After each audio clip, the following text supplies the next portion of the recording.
Noong December 11, 1978, si Elizabeth Pist ay pinaparada na yung kotse niya sa parking lot ng Nissan Pharmacy sa Tawi Avenue sa Des Plaines, sa Chicago, Illinois. Dahil susunduin niya si Robert Pist na anak niya, 15 taong gulang, na kung saan dito nagtatrabaho. Pagpasok ni Elizabeth sa pharmacy, nakita niya na dito yung anak niyang si Robert. Niyakap siya nito, binati siya ng happy birthday dahil kaarawan ni Elizabeth nung araw na yon. Susunduin niya lang dito yung anak niya para sabay na silang umuwi dahil naghihintay na sa bahay nila lahat ng kamag-anak nila para sa isang malaking salo-salo. Pero bago sila lumabas ng pharmacy ay nagsalita si Robert na may kikitain lang daw siyang kontraktor sa labas ng pharmacy.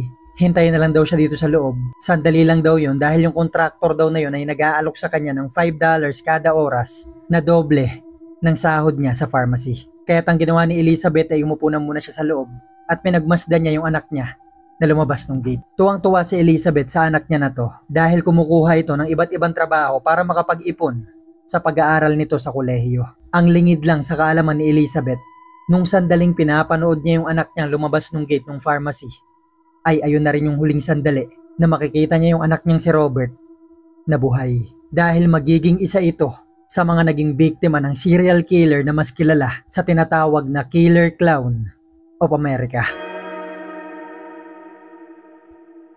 Lumipas ang ilang minutong paghihintay ni Elizabeth sa loob ng pharmacy. Patagal ng patagal ay nagsimula na siya mag-alala dahil lumipas na ang mahigit sa isang oras ay hindi pa bumabalik yung anak niya. Kaya naman lumabas na siya at hinanap niya yung anak niya sa parking lot. Pero hindi niya to makita. Nagsimula siya magtanong sa mga taong nakikita niya kung nakita ba yung anak niyang si Robert. Pero ni isa ay walang nakapansin dito. Lumipas ang mahigit sa 2 oras ay pumunta na si Elizabeth sa Des Plaines Police Station at inireport niya yung anak niyang nawawala.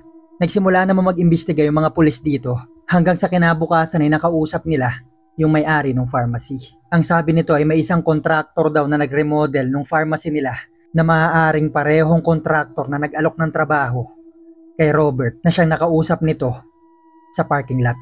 Nakuha ni Lieutenant Kozensak yung number ng kontraktor na to kaya agad nila tong tinawagan. Inimbita nila to sa police station. Mga alas 11 ng gabi ay nagsabi itong papunta na daw siya at bigyan lang daw siya ng kalahating oras ay makararating na siya sa station nila. Pero alauna na ng madaling araw, hindi pa ito dumadating. Ang ginawa ni Lieutenant Kozensak ay umuwi na siya. Pero bandang alas 3 ng madaling araw ay may dumating na lalaki sa police station nila. Puro putik at madumi yung katawan nito.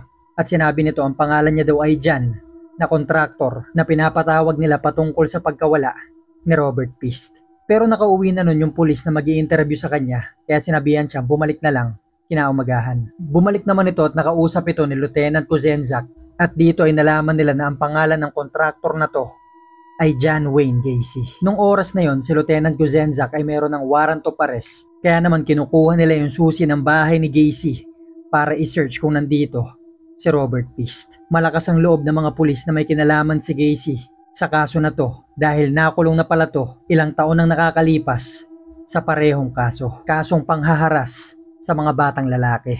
Nagpuntahan ngayon yung mga pulis sa bahay ni Gacy at makalipas ang ilang oras na pag-iikot-ikot dito ay may nakita sila ditong resibong pagmamay-ari ni Robert Pist. Kaya't nagpatuloy sila sa pag-iikot sa bahay ni Gacy sa mga sasakyan nito sa bawat sulok ng bahay pero wala na silang makitang ibang mga impormasyon o ebidensya patungkol sa pagkawala ni Robert. Kaya naman pinressure na nila si Gacy na sabihin kung nasaan si Robert pero hindi ito nagsasalita.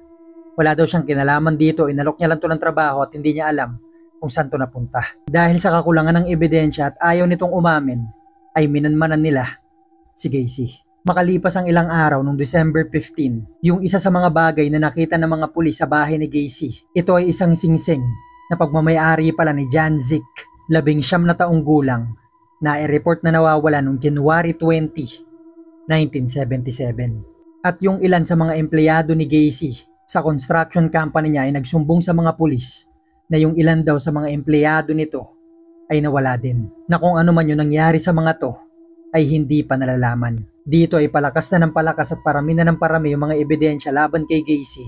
Kaya naman patuloy nila tong minamanmanan. Hanggang nung December 21 ay nakita nila tong nagbebenta ng ipinagbabawal na gamot sa isang gas station.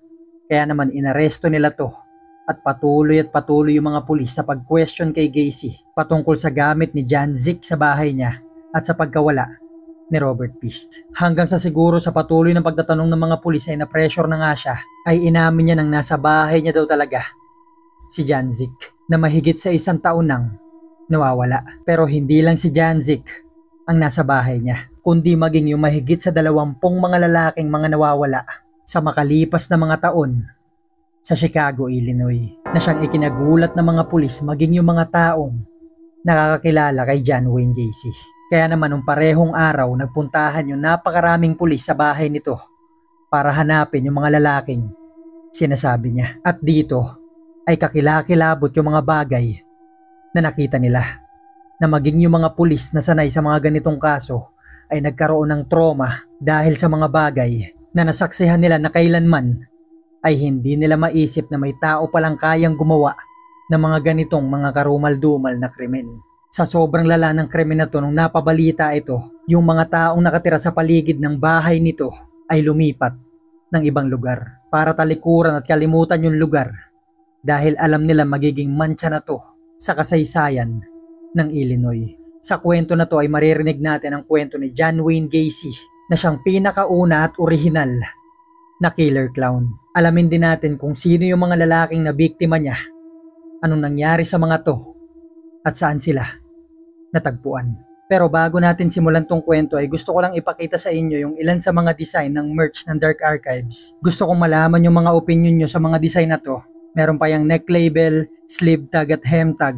Embroidered din yung mga design, hindi siya heat press kaya hindi mainit. Bukod pa dyan, yung telang gagamitin ko sa mga t-shirt na to ay kagaya ng mga tela ng mga clothing brands para masulit natin yung gawa. Mag-comment na lang kayo kung sa tingin nyo makaka-order kayo para mabilang ko kung gaano karami yung una kong gagawin. Dahil ang iniisip kong gawin ay 100 piraso lang. At kung kagaya kitang mahilig makinig sa mga ganitong uri ng kwento, mga horror, mystery, mga solve at unsolved cases, ay ilike mo na tong video na to and don't forget to subscribe. Simulan na natin ang kwento.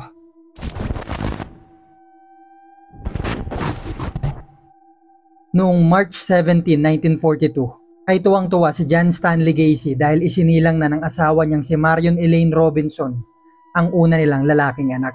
Pinangalanan nila to na John Wayne, kasunod sa pangalan ng idolo ni John Stanley. Si John Stanley Gacy ay isang mekaniko at World War I veteran at makikitang palaging lasing. Palagi silang nag-aaway ng asawa niyang si Marion patungkol dito, pero hindi na talaga maitigil ni John Stanley ang pag-iinom niya. Sa paglaki ng anak niyang si John Wayne Gacy ay nakitaan niya to ng kahinaan dahil lumaki itong mataba at mabilis mapagod.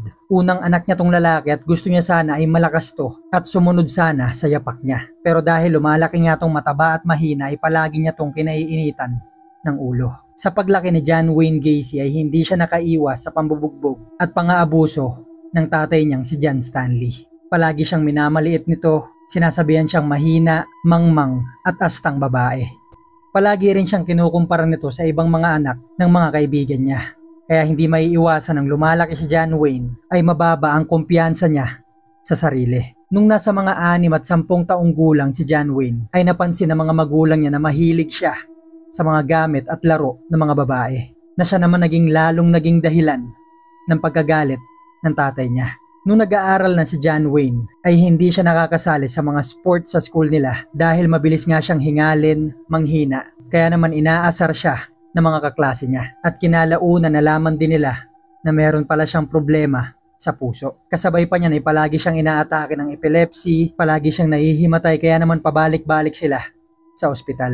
At dahil sa mga bagay na to ay tuluyan na nga siyang itinakwil ng tatay niya. Tuwing umuwi ito galing trabaho ay nagtatago siya sa basement ng bahay nila para hindi siya nito makita. Dahil tuwing nakikita siya nito ay wala tong ginagawa kundi bulihin siya at saktan. Lumipas ang ilang mga taon na ganito yung buhay ni John Wayne. Noong 1960, 18 taong gulang siya, ay naisipan niyang pumunta sa Las Vegas, Nevada para hanapin at simulan yung buhay na hinahanap niya. Dito ay napasok siya bilang janitor sa burulan at sa morgue. Kung minsan ay mag-isa lang siya dito nagtatrabaho paggabi, nanonood din siya sa pag-iimbalsamo ng mga bangkay na dumarating dito. Nung una naiilang pa siya pero sa paglipas ng mga buwan ay naging komportable na siyang kumilos sa paligid ng mga patay. Naku-curious na siyang hawakan yung mga to, ano kaya kung siya yung mag-imbalsa mo. At kapag naglilinis siya dito at siya lang mag-isa, kinikwentuhan at kinakausap niya pa yung mga bangkay dito. Hanggang isang araw, may bangkay ng batang lalaking dumating dito. Siguro nasa 15 hanggang 17 taong gulang. Habang mag-isa dito si John Wayne Gacy at naglilinis. Kagaya kapag mag-isa siya, kinikwentuhan niya lang yung bata na to, tinatanong-tanong niya. Sa kabila ng bangkay na to, siguro kasi nakasanayan niya. Hanggang sa napansin ni John Wayne na malungkot yung muka nung bangkay nung bata. Kaya't ang ginawa niya ay tinabihan niya to, niyakap niya to, at doon siya natulog. At nung kinabukasan, nung nagising siya, nung na-realize niya kung anong ginawa niya, ay natakot siya sa sarili niya. Dahil naisip niyang hindi normal yung bagay na yon. At makalipas ang ilang mga araw na pag-iisip patungkol dun sa bagay na ginawa niya, ay napagpasyahan niya nang bumalik sa kanila. At nung nasa Chicago na siya ay nag-aral siya sa Northwestern Business College at dito na nga siya gumraduate. Nagsimula siya mag-apply sa iba't ibang trabaho at natanggap siya bilang isang salesperson sa tindahan ng sapatos. At dito na nga siya nagsimulang pumasok sa politiko sa mga sumunod na taon. Nagsimula makilala si John Wayne Gacy noong mga taon na to dahil sa pagiging masipag at matulungin nito sa mga taong kakilala niya. Lumipas lang ang isang taon ay napromote na kaagad siya bilang manager sa Nan Bush Shoe Company kung saan niya nakilala yung katrabaho niyang si Marlene Myers at noong September 1964 ay ikinasal sila. At yung magulang ni Marlene Myers ay nagmamay-ari ng 3 branches ng Kentucky Fried Chicken o KFC sa Waterloo, Iowa. Kaya't ang ginawa nila ay lumipat sila dito sa Waterloo at ginawa nilang manager si John Wayne Gacy ng 3 branches na to na kung saan malaki ang nagiging sahod ni Gacy. Kaya't ang ginawa niya ay nagtayo siya ng club sa ilalim o basement ng bahay nila na kung saan libreng pumunta dito yung mga tauhan nila sa KFC. Sa paglipas ng mga taon, nagkaroon si Gacy at si Marlene ng 2 anak. At nung panahon na to, nung nagiging maayos na yung buhay ni John Wayne, ay humingi ng tawad sa kanya yung tatay niyang si John Stanley. At sinabihan siya nitong naging mali yung akala niya sa kanya. Pero dito pa lang nagsisimula yung kwento na to.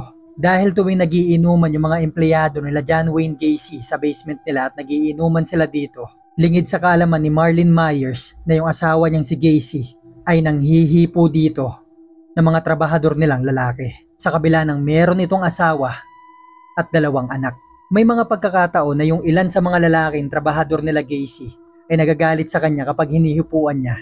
Pero ang pinapalusot ni Gacy sa mga to ay sinusubukan niya lang daw sila kung totoo silang lalaki. At hanggang noong August 1967 ay pinagsamantalahan niya si Donald Voorhees Jr., 15 taong gulang na anak ng kasamahan ni Gacy sa politiko. At lumipas ang ilang buwan, si Donald Voorhees Jr. ay nagsumbong sa tatay niya patungkol sa pangyayari na to, na mahigpit namang itinanggi ni Gacy. Ang kwento nitong 15 taong gulang na si Donald sa tatay niya. Noong August 1967 daw ay kinausap siya ni John Wayne Gacy at sinabihan siya nito na meron daw siya mga videos patungkol sa pornografiya at pwede daw nila itong panoorin sa bahay niya. Kaya naman sumama siya dito, pinanood nila yung mga videos na yon habang nagiinom at nung nalasing na siya ay pinagsamantalahan siya ni Gacy. Ang sabi pa nito sa kanya ay kailangan mo daw muna makipagtalik sa lalaki bago ka matutong makipagtalik sa mga babae.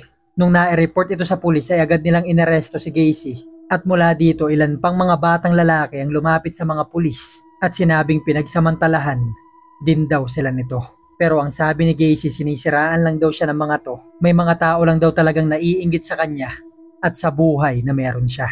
Ang ginawa ng mga pulis, tinanong nila si Gacy kung handa ba siyang tumanggap ng polygraph test kung nagsasabi siya ng totoo. Pero tumanggi naman to. Habang tumatakbo yung kaso ni Gacy patungkol nga sa panghaharas at panghahalay sa mga batang lalaki na to, ay kinausap niya yung isa sa mga empleyado niya na si Russell Schroeder na babayaran niya daw to basta takutin at bugbugin yung 15 years old na si Donald Voorhees Jr. para hindi na ito tumistigo sa korte laban sa kanya. Ginawa naman ito ni Russell, binugbog niya at tinakot si Donald Voorhees Jr. Ang kaso nga lang, nagsumbong ito sa mga pulis. Dinampot ngayon ng mga pulis si Russell Schroeder at itinuro naman ni Russell si John Wayne Gacy na inutusan lang daw siya nito para bugbugin at takutin si Donald. Dahil sa mga witnesses at mga ebidensya na to, noong November 7, 1968 ay nahatulan siyang guilty sa kasong sodomy dahil sa ginawa niya kay Donald Voorhees Jr. At ang sentensya sa kanya ay 10 taon. At nung parehong araw na yon na nasintensyahan siya, yung asawa niyang si Marlene Myers ay nakipaghiwalay na rin sa kanya. Nirequest ni Marlene na sa kanya mapunta yung bahay nila, pati na rin yung sole custody sa dalawa nilang anak na agad namang pinaburan ng korte. At ayun na rin yung huling araw na nakita ni John Wayne Gacy yung una niyang asawa, pati yung dalawa niyang anak. Sa lala ng kaso ni Gacy, dapat isa siya sa mga kinaiiwasan at kinagagalitan ng mga kasamahan niya sa preso. Pero sa makalipas lang ng ilang mga buwan ay kabaliktaran lang yun nangyari dito. Sa galing makipag-usap at makipagkapwa-tao ni Gacy ay marami siyang naging kaibigan dito, maging mga pulis, mga gwardyang nagbabantay sa kanila ay naging matalik niyang mga kaibigan. Naging head cook din siya kaagad dito at naging role model sa kulungan. Dito ay para bang masasabing inosente nga talaga si Gacy sa kasong ibinibintang sa kanya. Yung iba napapaisip maaaring sinisiraan lang talaga siya at bunga lang ito ng inggit sa kanya. Mga bagay na palaging kinikwento ni Gacy sa kanila. Ang nakakalungkot lang dito, imbis na damayan siya ng asawa niya, ay iniwan pa siya nito kasama yung dalawa niyang anak. Nakadagdag pa dito yung balita niyang natanggap noong May 1970 na yung tatay niya daw na si John Stanley ay pumanaw na. Nahimatay si John Wayne Gacy nung natanggap niya yung balita na to. Hindi pa siya napayagang bisitahin yung tatay niya hanggang sa nalibing to. Sa kabila niya ay patuloy pa rin siya namumuhay ng maayos sa kulungan.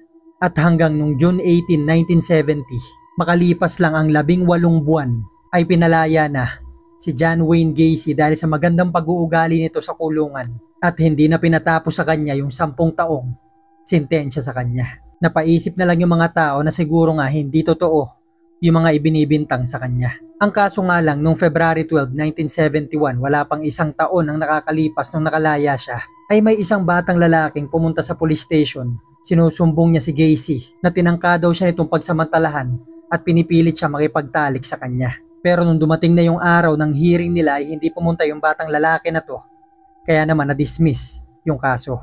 Makalipas ang ilang buwan, noong June 22, 1971, ay inaresto na naman si Gacy dahil nagtangka na naman tong manghalay ng batang lalaki, pero dahil sa kakulangan ng ebidensya ay hindi na naman natuloy yung kaso. Sa tulong pinansyal na natatanggap ni Gacy sa nanay niya, ay nakabili siya ng bahay sa Chicago, Illinois. Ang bahay na to ay matatagpuan sa 8213 West Summerdale Avenue. At dito ay nagsimula siyang mamuhay na parang wala siyang mga krimen na ginawa. Nagsimula siyang magtrabaho sa isang restaurant dito bilang isang tagaluto. At sa makalipas na mga buwan nung nakapag-ipon siya ng pera, sa tulong na rin ng nanay niya, ay nakapagpatayo siya ng construction business na mas kilala sa tinatawag na PDM contractors. PDM na ang ibig sabihin ay painting, decorating, and maintenance. Pinapatakbo niya tong negosyo niya mula hapon hanggang gabi, habang tagaluto naman ang trabaho niya sa umaga hanggang tanghali. At habang patuloy yung buhay ni Gacy, ay nakausap niya ulit yung kababata niyang si Carol Hoff. Nagkapalagayan sila ng loob at noong July 1, 1972 ay ikinasal sila. Matapos nito, si Carol at yung dalawa niyang anak na babae sa una niyang asawa ay lumipat at tumira na sa bahay ni Gacy. At nung mga sumunod na taon ay lalo siya nakilala dahil tuwing winter sa kanila ay nagpapahiram siya ng mga gamit, mga tools mula sa kumpanya niya sa paglilinis ng mga kalsada, mga harap ng bahay ng kapitbahay niya. Ginagawa niya to ng kusa at libre. Bukod pa dyan, pag summer naman, mga summer party, summer parade, at mga summer bazaar, ay nagko-costume siya ng clown kung saan pinapasaya niya dito yung mga bata. At kung minsan yung mga kilalang tao ay pumupunta rin sa Chicago tuwing may mga gantong kasiyahan para makisali. Na kung saan nakikita nila si Gacy na talaga naman nakakapagpasaya sa mga tao dito.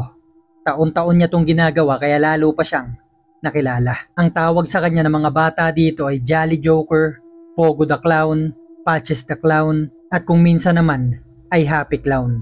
Nung mga sumunod na taon, napansin ni Carol Hoff, asawa ni Gacy, na madaling araw nang umuuwi palagi yung asawa niya. Kaya naman tinanong niya si Gacy, ang sabi naman nito ay marami daw siyang business meeting at mga bagay na inaasikaso sa kumpanya. Ang isang bagay pa na napansin ni Carol ay palagi itong nag-uuwi ng batang lalaki sa garage nila. At hanggang nakita ni Carol na yung ilan sa mga gamit ni Gacy ay mga pornografiyang patungkol ng lalaki sa lalaki. Hanggang noong 1975 ay umamin si Gacy kay Carol na asawa niya na nagkakagusto daw talaga siya sa mga lalaki. At dahil na nga dito ay nakipaghiwalay si Carol sa kanya. At hanggang noong 1976 ay umalis na nga si Carol, pati yung mga anak niya, sa bahay ni Gacy. Ang Chicago, Illinois noon ay maikukumpara din natin noon sa Maynila.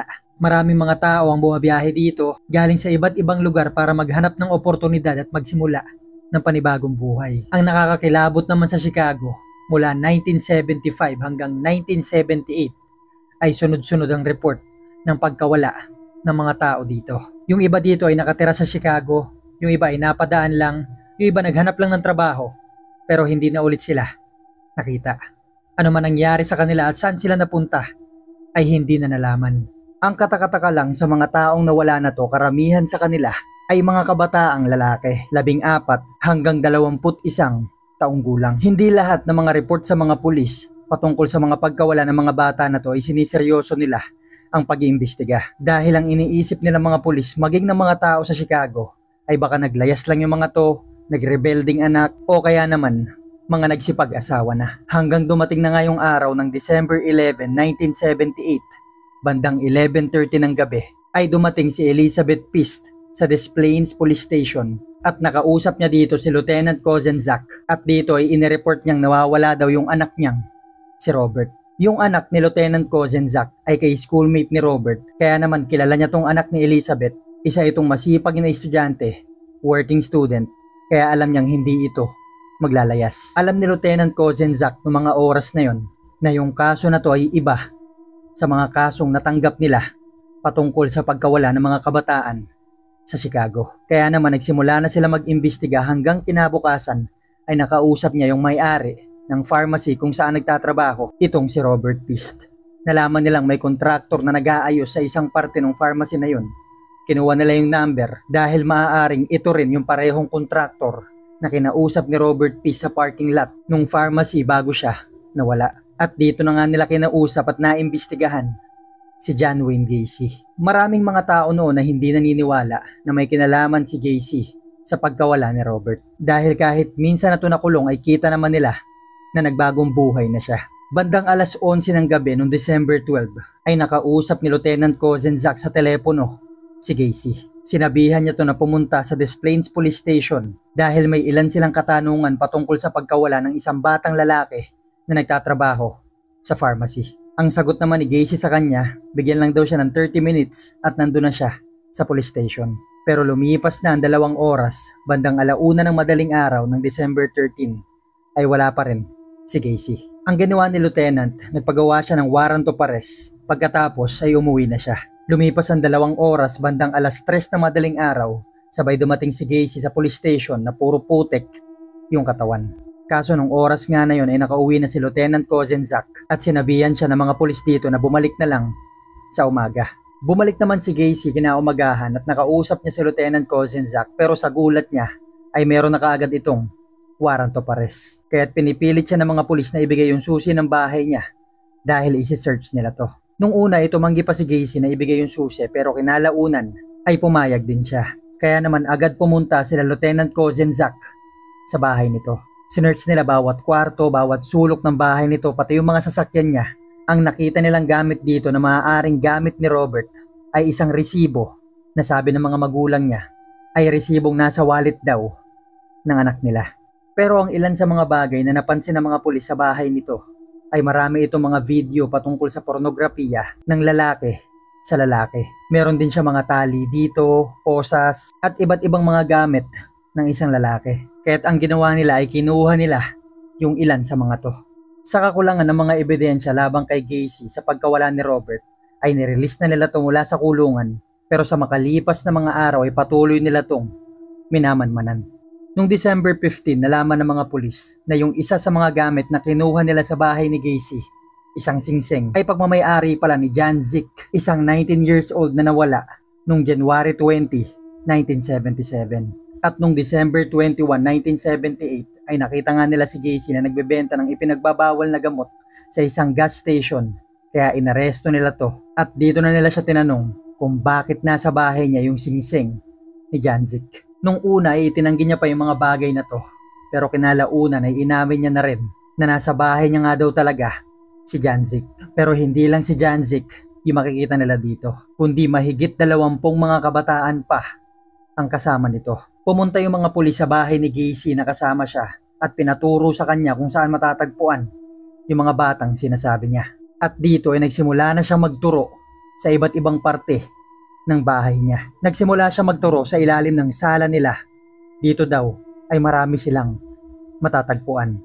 Yung iba sa garage, yung iba sa kusina, may isa rin daw sa bakuran. Sa ilalim daw ng mga lugar na yan nila matatagpuan yung mga batang tinutukoy niya, na talaga naman nagpakilabot sa mga pulis. At mula dito ay nagsimula na silang maghukay. Nagsimula sila sa sala ng bahay ni Gacy.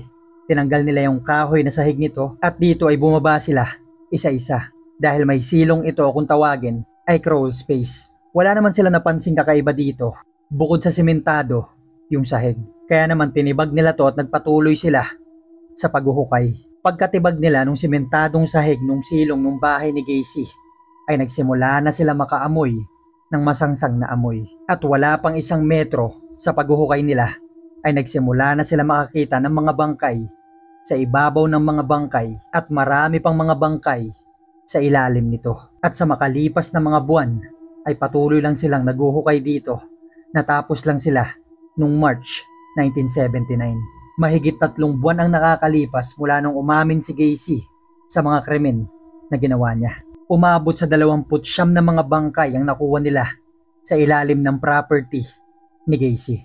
26 sa mga to sa ilalim ng sala niya, isa sa kwarto, isa sa CR at isa pa sa garage. Ang idinagdag pa ni Gacy dahil wala na daw siya mapaglibingan sa bahay niya ng mga bangkay, itinapon niya yung ilan sa mga biktima niya sa Des Plaines River. At nakakuha pa yung mga pulis dito ng 4 pa na bangkay. Kaya't ang bilang ng mga biktima ni John Wayne Gacy ay 33 na siyang pinakamaraming biktima ng isang serial killer noong mga taon na yun. Kaya naman umingay ng umingay yung kwento na to. Nabalita itong krimen na ginawa ni Gacy sa buong mundo. Pero ang tanong ng mga tao, paano niya to nagawa at kung kailan siya nagsimula, na sa isang interview ay sinagot lahat ng mga tanong ni John Wayne Gacy. Nagsimula itong lahat ng madaling araw ng January 3, 1972. Pauwi na si Gacy nung may nakita siyang isang bata na nakatayo sa bus stop. Tinanong ni Gacy kung saan to pauwi, sumabay na to sa kanya dahil ang alam niya ay wala pa ditong dadaan na bus hanggang sa hapon. Sumakay naman itong batang lalaki sa kotse niya. Ang pangalan niya daw ay Timothy McCoy, 16 years old. At pauwi daw siya sa bahay ng papa niya sa Omaha, Nebraska. Dahil malayo pa yung biyahe nito, bukod yan hindi taga dun si Timothy McCoy, ang ginawa ni Gacy ay ginala niya muna to sa Chicago. Hanggang sa kinagabihan, sabi ni Gacy, doon ka na matulog sa bahay. Bukas ay sasamahan na lang kita pauwi sa Omaha. At si Timothy McCoy na nga ang unang naging biktima ni Gacy.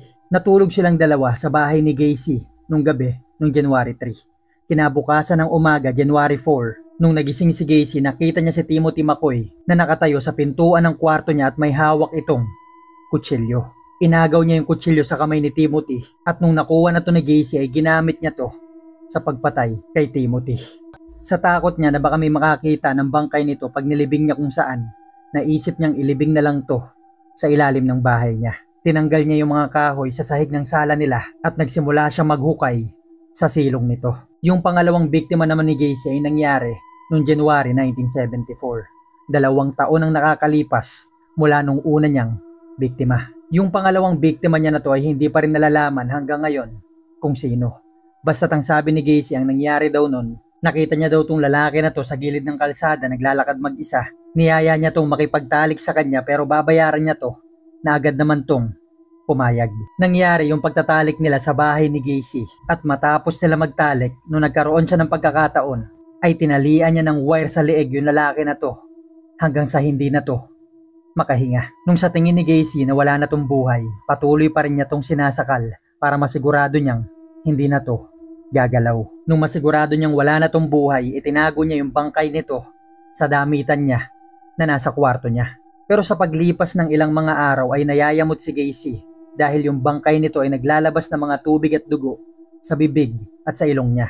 na nagkakaroon ng mantsa yung carpet ng kwarto niya. Kaya't ang ginawa ni Gacy, hinubad niya yung mga suot ng lalaki na to at sinuksok niya to sa ilong at sa bibig nito. Lumipas pa ang ilang araw ay napagdesisyonan niya ng ilibing to sa silong din ng sala nila. Ang pangatlo niya naman biktima ay nangyari noong July 31, 1975. Ang pangalan naman nito ay Jan Bokovic, 18 taong gulang, na dating naging empleyado ni Gacy sa PDM contractor. Noong July 1975, may back pay na inaasahan si Jan Bokovic galing kay Gacy. Kaya't ang ginawa ni Bokovic, sinama niya yung ilan sa mga kaibigan niya at pinuntahan niya si Gacy sa bahay nito. At dito ay kinukuha niya yung back pay niya. Pero ang sabi ni Gacy, baka gabi niya pa maibigay, kaya't nag-inuman muna sila sa bahay nito. Pagkatapos ay nagsialisan din naman. Kinagabihan nakita ni Gacy si Bokovic at sinabihan niya to na babayaran niya na daw. Sumama siya sa bahay niya. At dito ay sinama na nga ni Gacy si Bokovic sa bahay niya. Pagdating nila dito ay nagsimula magwala si Bokovic at sinisigawan niya si Gacy na sobrang tagal niya na daw naghihintay dun sa back pay niya. At dahil nagwawala nga ito, ang ginawa ni Gacy ay pinusasan niya to.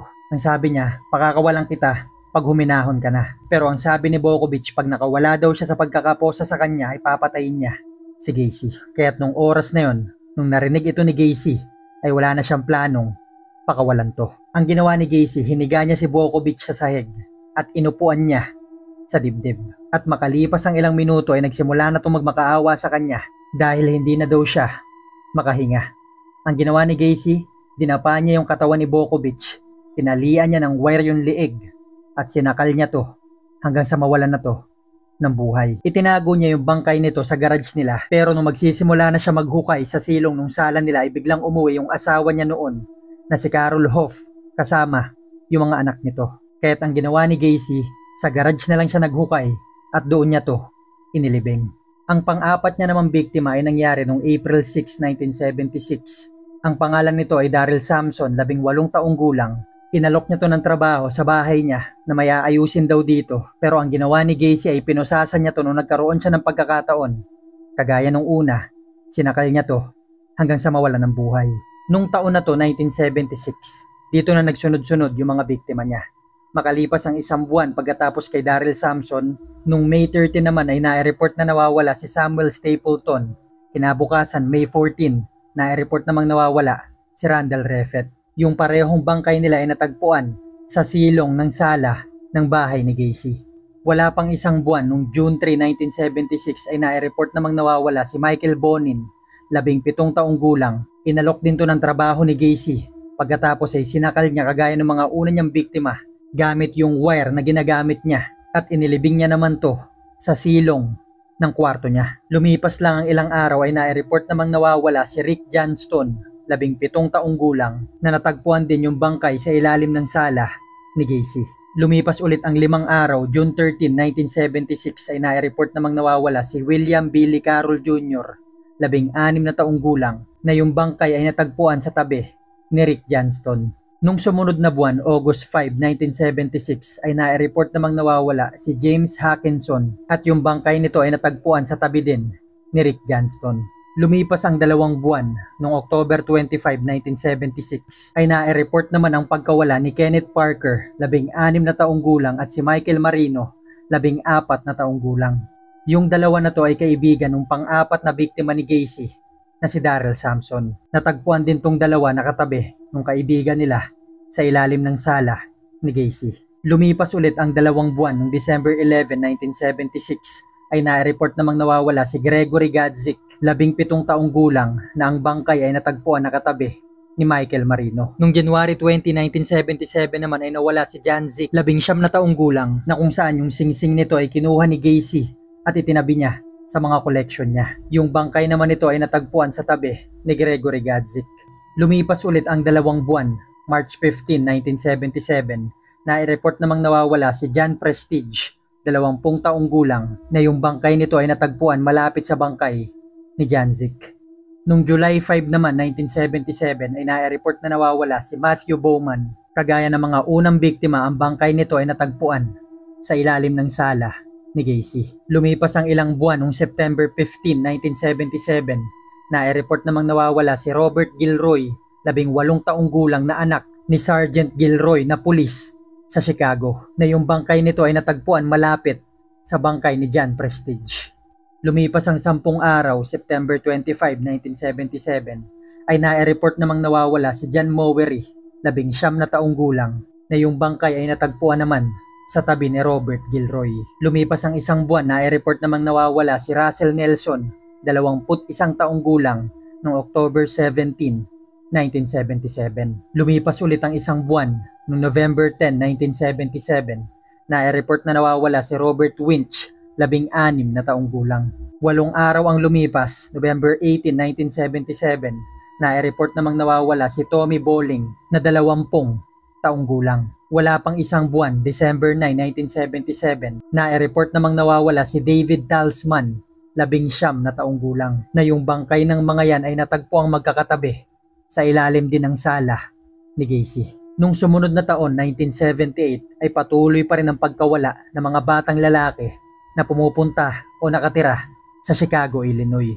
Na yung ilan sa mga magulang ng mga nawawala na yan ay kinukulit yung mga pulis na imbestigahan si John Wayne Gacy. Pero dahil kilala si Gacy sa lugar na mabait, matulungin at business owner, ay wala silang maisip na dahilan para gawin niya to. Noong February 16, 1978, ay na-report namang nawawala si William Kindred, 19 na taong gulang, na sinasabing inalok din ang trabaho ni Gacy.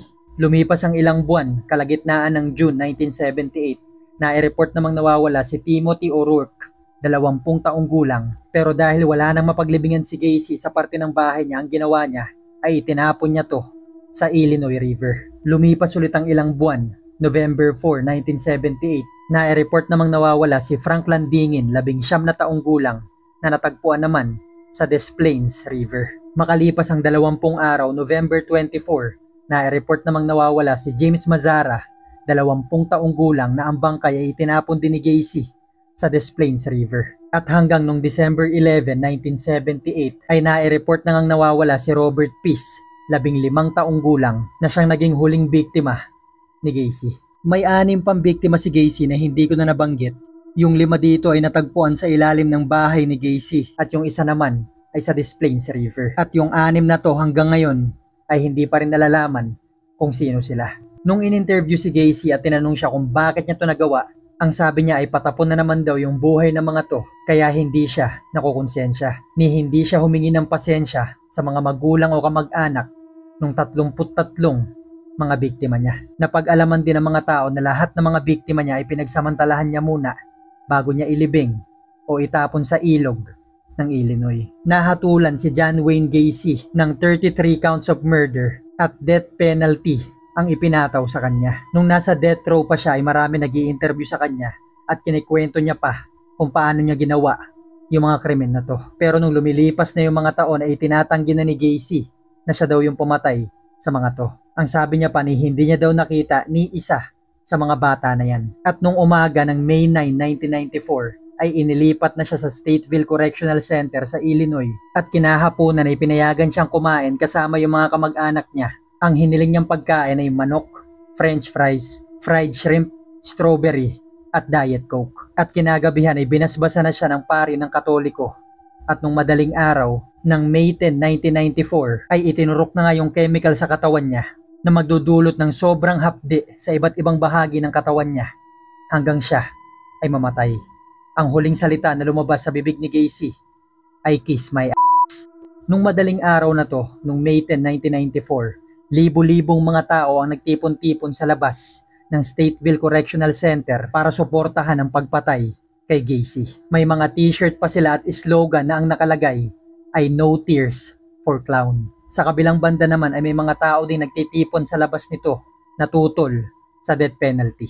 Yung ilang mga painting ni Gacy sa kwarto niya na silang mga naging saksi sa mga krimen na ginawa ni Gacy ay ibinenta sa auction at naibenta ito sa malaking halaga. Pero ang ginawa ng mga taong nakabili nito ay sinunog din nila para daw hindi na maalala si John Wayne Gacy. At yung mga perang naipon nila sa auction na to ay ibinigay sa mga pamilya ng mga nabiktima ni Gacy. Mag-iwan na lang kayo ng comment kung ano masasabi nyo sa kwento na to. At huwag nyo rin kalimutan mag-comment kung magiging interesado kayong umorder ng mga merch ng Dark Archives. Thank you for watching guys. Magkita-kita na lang tayo sa susunod na kwento.